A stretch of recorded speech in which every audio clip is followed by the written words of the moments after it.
I heard all of the hollering and screaming, name calling and so forth. It was not new to me. It was not new to any of us.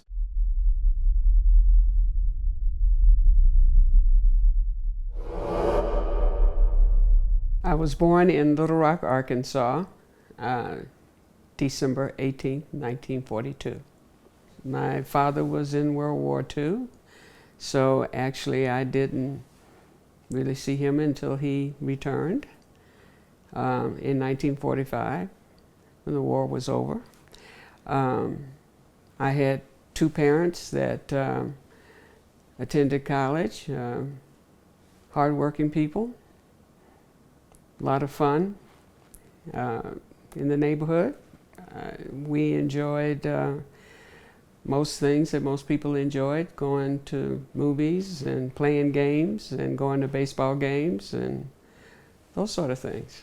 Growing up in a segregated South, in the Jim Crow South is what it really was. You know, I had to sit at the back of the bus. I sat in the balcony of the theater. I had to buy my ticket at where everyone else bought, but you walked around to the side of the building and walked up rickety steps to go to the balcony.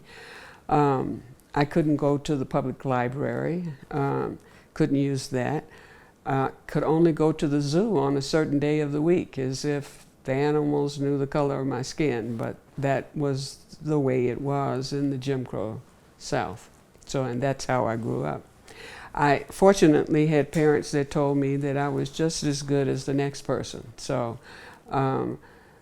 you know, that it was really that things were going to change. That was another thing that I was taught by my parents, that things would change, and I need to be prepared for when it did. And that is to get all the education you possibly can get the best education, and be prepared to go through the door once it opens up, whether it's a crack in the door or flung wide open.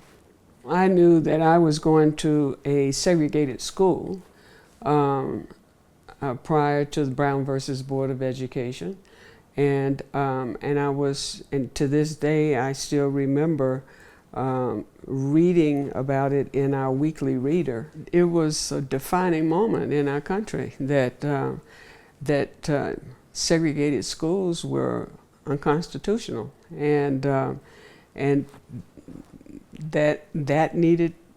will change. It was supposed to immediately change. It did not, but that was what it meant. I was excited to go to my new high school. I passed this high school every day going to my black junior, senior high school prior to September of 1957. So I knew what that school meant, okay? It was one of the top 40 high schools in the nation, and I was excited to be going to high school. So my mother dropped me off, and I walked that one block, and I saw the other kids there that were to be going, that were, at that time we were Negroes, colored at the time, the terms that were being used. But the other African American kids were there, and there were some ministers there. So I saw a crowd across the street, but I ignored it. I heard all of the hollering and screaming, name calling and so forth. It was not new to me. It was not new to any of us. We've heard it before. So, but the Arkansas National Guard had been called out by the governor, and he had stated it on the news that the night before, that they were there to protect the citizens of Little Rock. And I surely considered myself a citizen. My father paid taxes just like everyone else, and they surely didn't separate those tax dollars, black and white. So and I'm sure my parents felt the same way, that the Arkansas National Guard was there to protect all citizens. Once we got there, we discovered that that was not the case. They were there to keep us out. You know, I grew up understanding the law, You know, we were taught that in civics classes and history classes. So I'm assuming that the law is going to supersede all of this, so that, yes, eventually I was going to go to school. Now, I expected it to happen sooner than it did, but that's, you know, again, as years go on, you look at it and you discover all of the other things that are going on around the need of getting something done. It was 3 weeks from that first day. We had 3 first days, the way I looked at it. And with President Eisenhower sending in the 101st Airborne, our military elite, they had made a huge name for themselves in World War II. The 101st Airborne rolled into Little Rock and flew into Little Rock, 1,200 troopers there to assure us of going to school that day. And that morning we met at Mrs. Bates' home.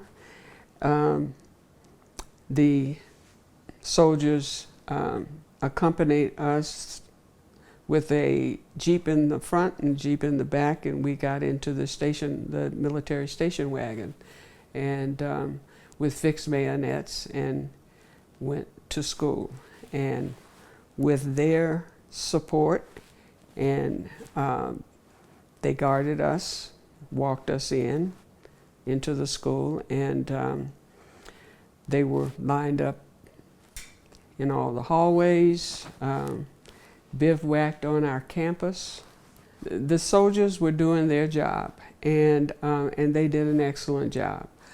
They made it possible for me to go to school in a safe environment, and I think a lot of them, I really do. It's never been given that. But it's a huge thank you that they were there to honor their assignment, and they did it without question. I have accepted the fact that I am a part of history. I did not go to Little Rock Central High School to be a part of a big movement. I was exercising my right to have access to the best education available. And I think all students should have that opportunity to get the best education. And so that was my impetus, was access to the best education available. So that piece was the foundation for me. As I get older, I understand how important our role was in moving our country forward. I have been a part of many recognitions, awards. The most important one that I am so honored by is the Congressional Gold Medal. And that was not something that any of us expected to get. And it just gives me chills, to be honest with you. It took me a while to accept all of that, but I do understand that I am a part of history, and I'm honored by it.